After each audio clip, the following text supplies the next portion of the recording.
Les micros sont coupés. On va passer au GG et vous avec Patrice qui est dans le Rhône, qui est chef d'entreprise, qui a 45 salariés. Patrice, bonjour. Oui, bonjour. Bonjour Patrice, bienvenue sur RMC dans les GG. GG, bonjour à tous. qui voulez-vous interpeller dans les grandes gages? Je vous laisse faire. Oh, bah c'était alors vers Karim Zebiri ou même d'autres personnes, je dirais, c'était par rapport à une réflexion tout à l'heure lorsque vous parliez des CV anonymes. Oui. Moi, j'avais une réflexion par rapport à ça où, je dirais, comment ne pas avoir, je dirais, un a priori quand, par exemple, on a du personnel, je dirais, qui s'arrête 2 années de suite au moment du Ramadan, je dirais. Alors c'est vrai que c'est une culture différente et chacun doit l'avoir fait. C'est pas une culture, c'est une religion différente. Une religion, mais je dirais une culture exactement. Ouais, c'est une religion. Et c'est vrai que moi, quand j'ai des personnes embauchées ou quoi que ce soit, j'ai des jeunes, je vais encore avoir un jeune au mois de septembre qui est de confession musulmane et ça me pose vraiment aucun problème. Mais ce que je veux dire, c'est que de toute façon, on est obligatoirement, par rapport à une différence de religion, et moi je dirais presque aussi de culture quand même un petit peu, c'est qu'on a quand même un a priori obligatoire. Après que le CV soit anonyme ou pas, ça change. Mais Patrice, de grâce, vous n'allez pas nous emmener sur un terrain aussi minable. Il y a 6 millions de musulmans en France.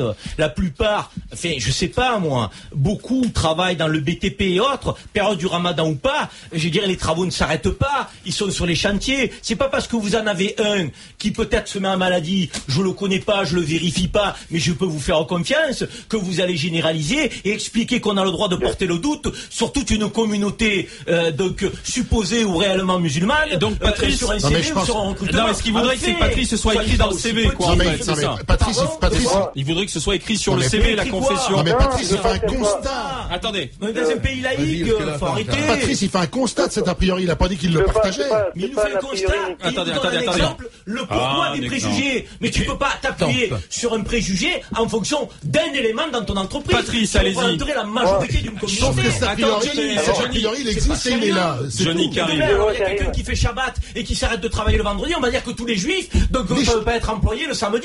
Mais en fait, Et je rappelle que les catholiques n'ont pas à se mettre en arrêt maladie puisque les fêtes catholiques sont des jours fériés. Oui, on peut les supprimer aussi. Alors attendez, je vais revenir s'il vous plaît sur Patrice. Non, ça Allez-y. ne sert à rien de monter dans les tours. C'est vrai qu'il y a C'est vrai. quand je vous entends, vous montez très très facilement et très vite dans les tours. Moi, c'était juste une réflexion que je vous pose.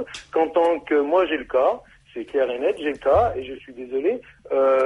Quand on est en droit de se poser une question, quand on embauche quelqu'un, après, et d'avoir un a priori. Maintenant, moi, c'est une réflexion que je voulais tout simplement apporter. C'est pour ça que j'ai apporté le mail, parce que moi, ça fait 2 années de suite que ça se produit. Ça me déséquilibre complètement les équipes de travail.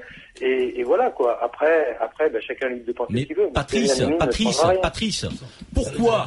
Moi, je sais pas. J'ai pas à rentrer dans votre monde de management. Mais ça vous est arrivé une année. Pourquoi vous prenez pas cet employé lui disant, écoute, dans la période du Ramadan, si tu n'es pas apte à travailler, tu poses tes congés.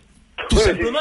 Non, mais attendez, excusez-moi, mais à un moment donné, alors vous allez vous faire reprendre chaque année, alors? Enfin, attendez, encore une fois, il y a 6 millions de musulmans en France. Je ne pense pas que l'économie française soit plombée chaque mois, chaque année du Ramadan, donc, parce que ces gens-là s'arrêtent de travailler. Ça n'est pas vrai. Ça n'est pas vrai. Soit ils prennent leurs vacances, soit ils sont au boulot, pour l'immense majorité d'entre eux. Alors, votre anecdote peut laisser penser le contraire. C'est là où ça me gêne. Même si je respecte totalement votre inquiétude et votre gêne quant à votre entreprise. Mais ne partons pas d'un cas individuel pour en partir à une généralité. Midi et demi, terminé, rideau. Salut à Patrice, à qui j'envoie 2 millions de personnes qui nous écoutent.